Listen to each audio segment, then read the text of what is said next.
On the way back from Lewis's funeral, my mom told me to start packing. She waited until the day before we left to tell Edie.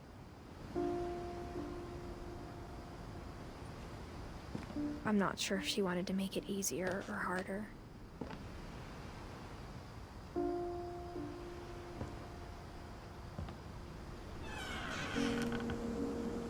I wish we'd stayed.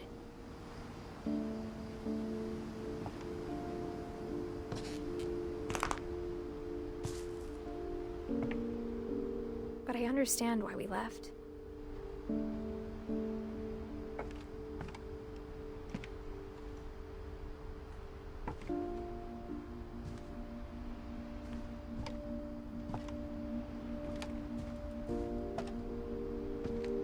My mom ended up leaving everything behind.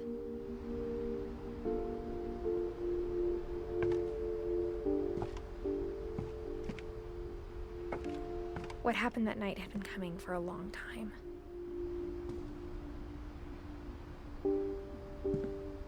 Maybe it should have come sooner.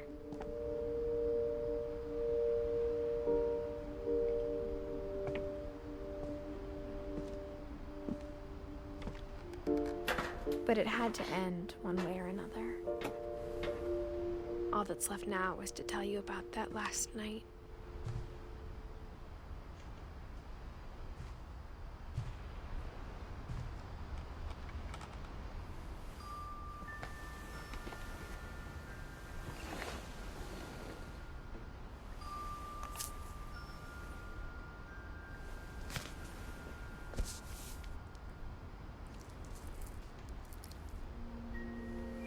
That whole last day, Edie just watched us pack and didn't say a word. Until supper, when she raised her glass and said, "To our final night together, and all our final nights apart." Grandma, you know what I said about alcohol. Some of your medications are very Edith, specific. I left a present for you in the hallway. Why don't you go open it? The grown-ups have to argue now. I'm sorry, you're right. We're all leaving tomorrow. Let's just enjoy our last... I'm not leaving. Edith, you're excused.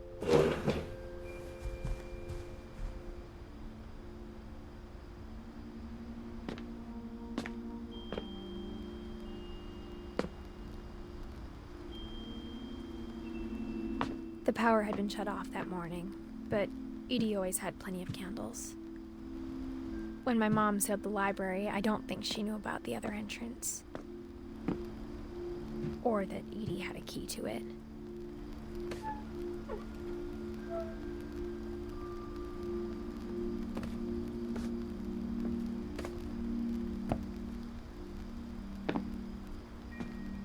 That thing you're afraid of isn't going to end when you leave the house.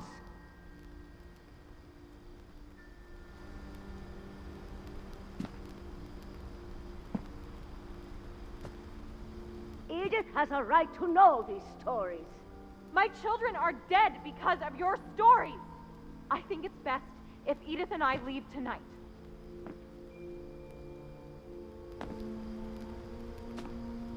We'll have the nursing home send a van for you in the morning, okay?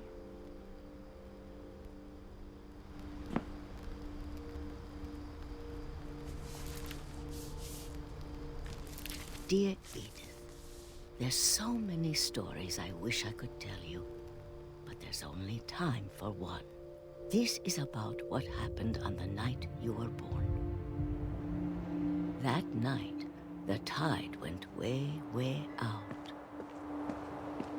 It was the first and last time I ever saw the old house aground. There'd been an earthquake out in the middle of the ocean. They called it the lowest tide in 1,000 years. God, it smelled awful. You know, I've seen that house every day of my life.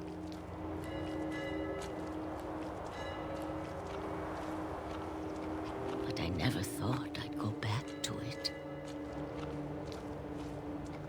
When the fog rolled in, I lost my way.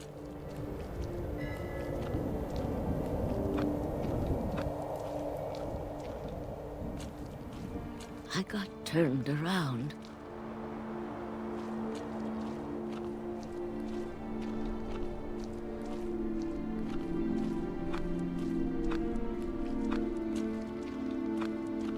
For a while, I wondered.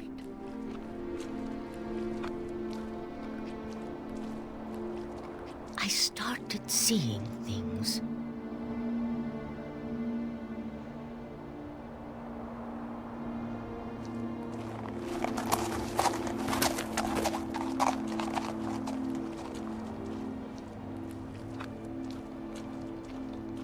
Things I'd forgotten had ever existed.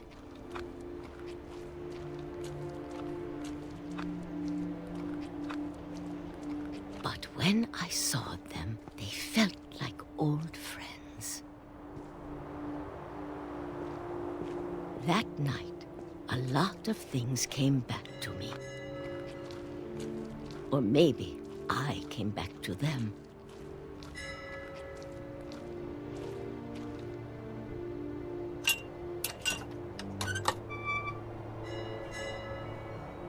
Things I can't explain, but that I need you to try and... Edith, what are you doing in here?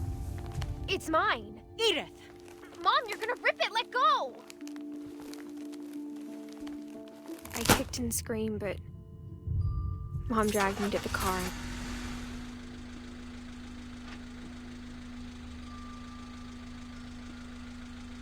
I never saw Great-Grandma Edie again.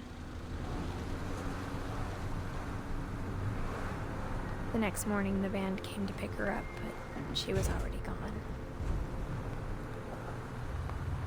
After that, we moved around a lot.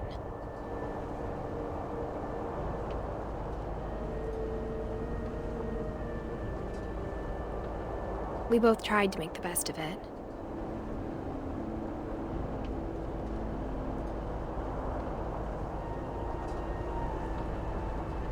A few years went by.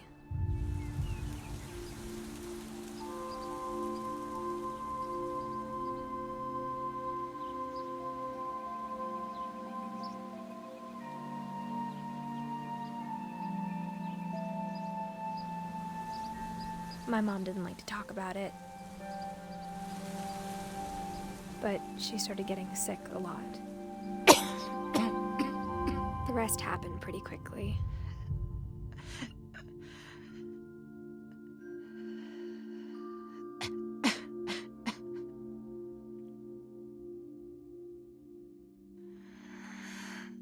She got better for a while, and then she didn't. And then I was alone. The last Finch left alive.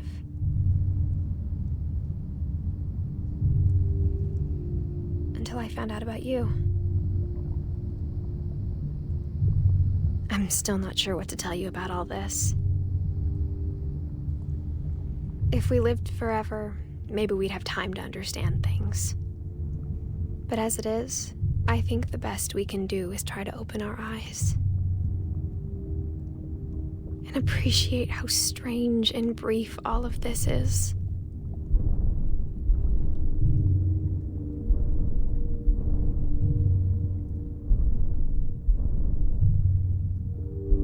This journal was supposed to be for you.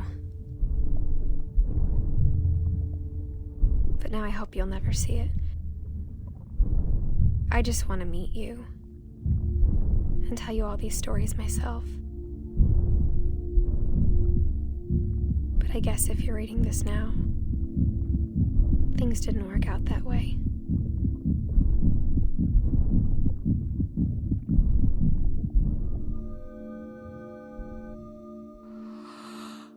This is where your story begins. I'm sorry I won't be there to see it. It's a lot to ask, but I don't want you to be sad that I'm gone. I want you to be amazed that any of us ever had a chance to be here at all. Good luck.